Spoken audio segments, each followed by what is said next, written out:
కేటీఆర్ గారు మీరు ఎర్రగడ్డ హాస్పిటల్లో తగు చికిత్స చేయించుకోండి, అసలే ఉన్నది ఎండాకాలం, అసలే ఉన్నది ఎండాకాలం కాబట్టి కేటీఆర్ గారికి చికిత్సకు అయ్యే ఖర్చు మొత్తము నేను భరిస్తాను.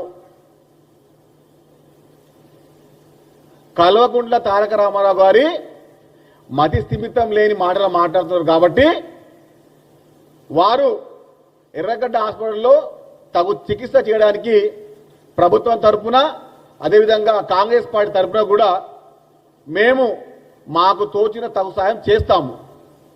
కానీ నోరు ఉంది కదా, చేతిలో ఫోన్ ఉంది కదా, ట్విట్టర్లో అకౌంట్ ఉంది కదా, ఏది పడితే అది పోస్టులు చేస్తూ ఉంటే తెలంగాణ ప్రజలు చూసి నవ్వుతా ఉన్నారు.